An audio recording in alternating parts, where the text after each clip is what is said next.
This is Baby Blue Mind. I walk around the earth and talk about what's on my mind. And today I'm providing a new argument against the overuse of social media. And so I think in early 2026, as I'm filming this video, sort of everyone on the planet who's kind of digitally connected either sort of knows or should know that overuse of social media is kind of bad for your brain at this point. Whether it be the studies that show that it can cause sort of depression, anxiety, or just other sorts of like mental health issues, or the obvious one that it can just be a major time waster or a major time suck that can sort of prevent you from doing things in your own life. Like, those are pretty obvious to me, I think, at this point. But so what I'm going to do is just sort of present a new and different sort of philosophical argument as to why the overuse of social media is basically not beneficial for your life, just in case that might, sort of reframe the way that you think about your use of social media. And just as a backstep, like, I'm not like anti-technology or anything of that nature, and I use social media myself all the time, especially, I didn't used to before I started making videos and shit like that, but now, just because I enjoy doing this and trying to help people by putting videos out on the internet, like, I'm basically required to like use social media. And I was dark on social media for years before I started doing this, but like I sort of discovered that my calling in life was to help other people through sort of doing this stuff. So I kind of had to like adapt to the modern tools of technology in order just to kind of like spread the shit that I think about to as many people as possible. So I'm not like walking around the world one by one trying to be like, hey, you want to hear what I'm thinking about, man? Which would make me probably a little strange to the local population. But everyone around here thinks I'm weird anyway, because I walk around in the morning talking to myself into a stick. And that does not prevent me from doing it whatsoever. So anyway, back to sort of the story. Why is the overuse of social media bad from a philosophical perspective? Okay. To open this argument, I'm going to start with a quote that I found particularly appropriate when practically applied to this concept. And it comes from, I believe, a commencement speech that was delivered in 2005 by the notorious Mr. Steve Jobs. Fact check me on that if you want. But the quote as part of his speech goes like this, like so. Your time is limited, so don't waste it living someone else's life. Your time is limited, so don't waste it living someone else's life. Okay? Now, obvious next question is, how the heck does that apply to the social media overuse question that's under discussion here?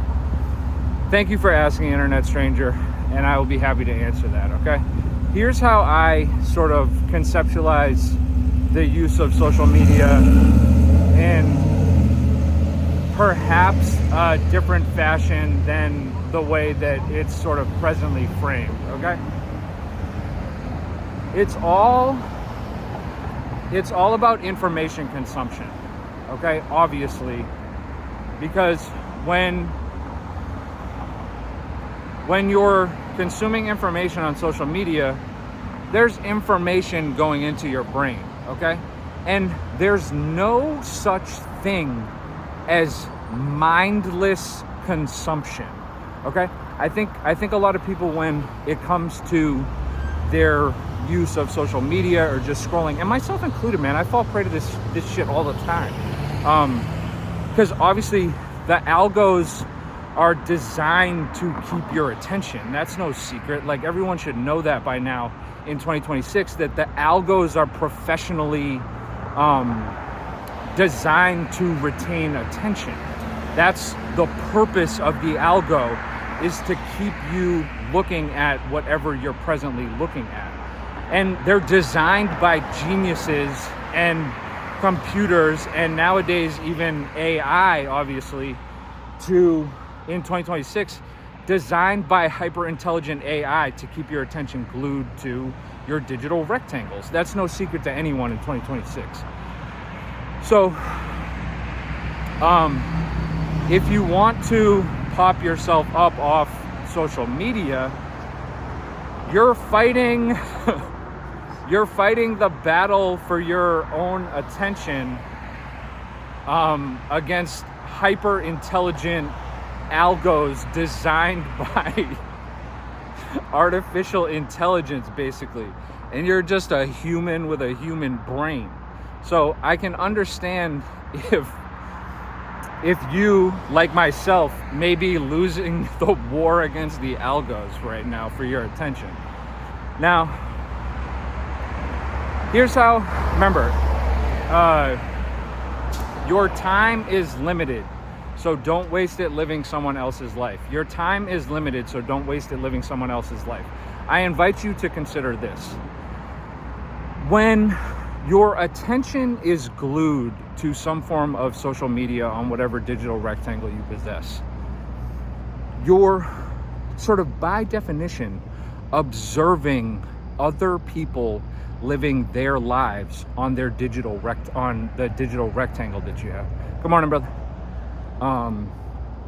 Because just think about it. The information that's going into your brain is you're consuming other people living their lives, okay?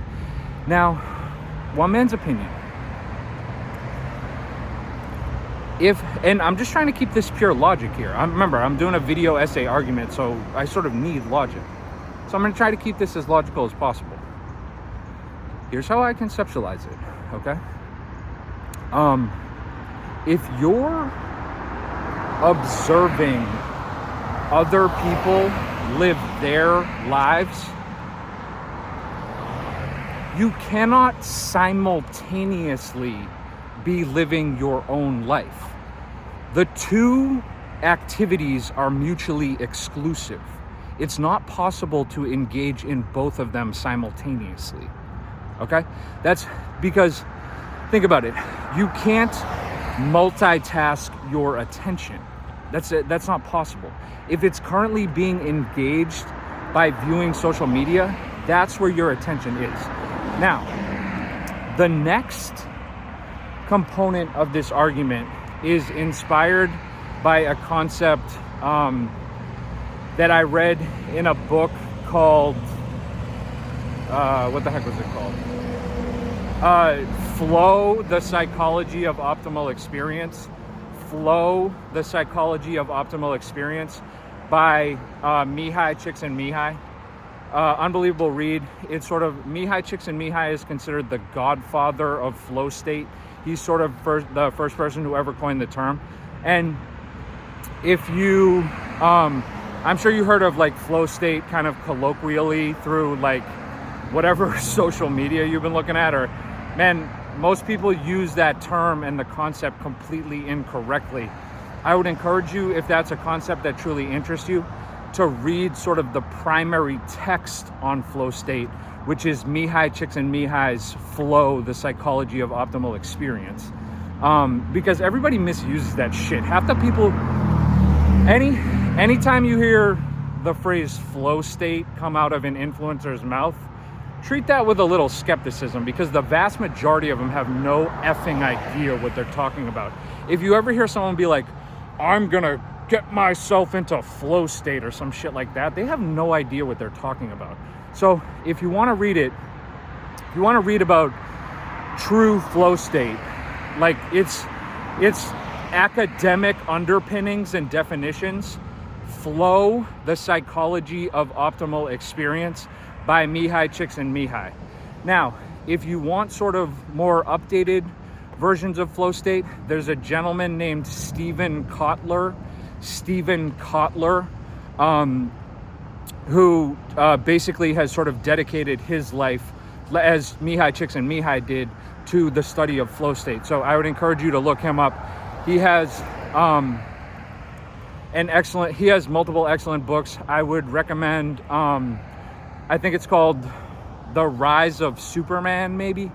And then another real great book by him is called The Art of Impossible. So I would encourage you to check out any of those books for the readers out there. So the concept that I took from Mihaly Csikszentmihalyi is that your attention equals and I think this comes from chapter 2. If you don't read the whole book, just read chapter 2 of Flow, The Psychology of Optimal Experience. It gives you enough of a summary of flow state, just to know truly what it is, as opposed to what people misuse it all the time. Good morning, man. People misuse it all the time. Just read chapter 2. The rest of it, man, it's tough. It's a difficult read. Just read chapter 2. It's worth it. Life changer, legit. Chapter 2 of that book, life changer. So the concept that I took, and I think it comes from chapter 2 of Flow, The Psychology of Optimal Experience, is your attention is your psychic energy, okay? Meaning your mind's energy. What you're applying your attention to is your psychic energy. That's what your mind is engaged in, okay? Now, I sort of take the next step in the logic. I don't think, just sort of building off Csikszentmihalyi's like description of psychic energy and attention, I sort of build off that to invite you to consider it the following fashion. Your attention, remember, we're going philosophical here. So I'm sort of trying to build off the psychological description and into the broader generalized philosophy description as to why social media is so bad for you. And it comes down to attention, remember. So just sort of building logically off Csikszentmihalyi's sort of concept that attention equals psychic energy, sort of equals your mind's energy. I take the sort of philosophical, to me, logical next step that your psychic energy is your life's energy. Your psychic energy is your life's energy. I don't know how else you could quantify that. Whatever your mind is directed to over the finite period of time you have in your one precious consciousness, it's your life's energy. Like that just seems sort of to be the logical next progression in that, which is attention equals psychic energy, to me, equals your life's energy. And I'll take it a step further. Your life's energy, when you apply the restriction of time to it, because you only get a finite amount of time in your one precious consciousness, when you apply the restriction of time to your life's energy, that's your life. And so, I don't know, I'm not saying this is, purely logical from, I'm not saying there's no flaws in my logic or anything like that, but as I'm walking around freestyling a friggin' argument about life, time, and attention, this is the best I could come up with. You try walking around with a visor on, freestyling philosophical arguments. Actually, that would be kind of cool if you did it. If you do, and make me a video and send it to me, I would happily watch that. So yeah, basically, what I would say, just kind of based on that argument, is that your attention is your life. If you follow the path from attention to life, attention equals psychic energy,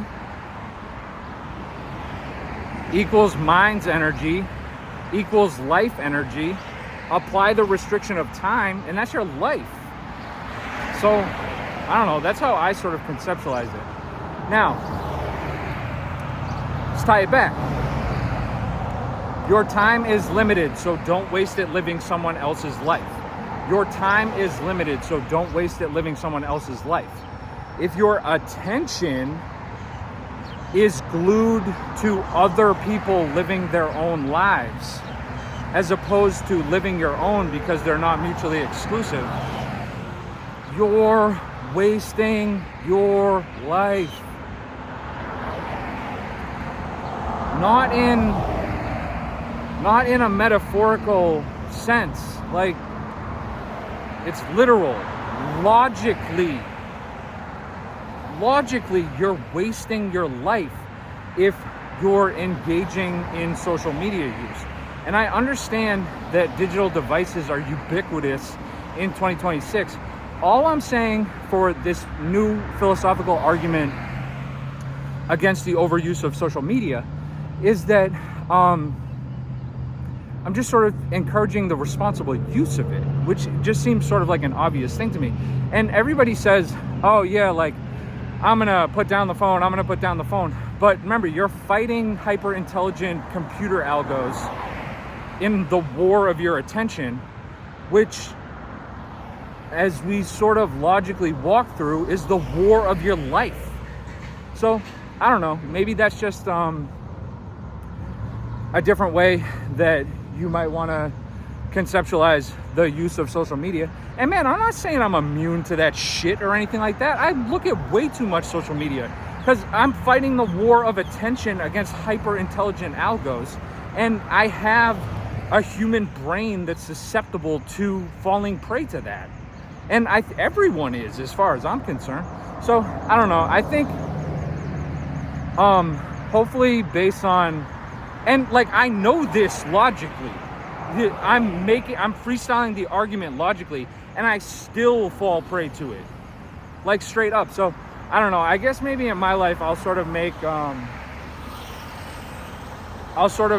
of a better effort and more of a resolution to just like more responsibly use social media, because if I don't use it responsibly, every second that I spend on social media and not using it responsibly, I'm wasting my own life, man. I'm living someone else's life, and I find that to be an unacceptable human condition. So I don't know, I think I'm gonna make sort of a new commitment to that in my life. If you want to do the same, knock yourself out. Hopefully this made some sort of sense. And again, this is the best I could do when it comes to philosophical freestyle as I'm out for my morning walk at friggin' 6:30 in the morning. So I wish you all the best in your personal, professional, philosophical endeavors. This is Baby Blue Mind. Baby blue, like the, good morning, man. Baby blue, like my favorite color that I named the channel after. And then Mind, like the one that just tried to freestyle philosophy at 6:30 in the morning. So I wish you all the best. Please like, share, and subscribe. Please like, share, and subscribe. And y'all have a wonderful day. Deuces.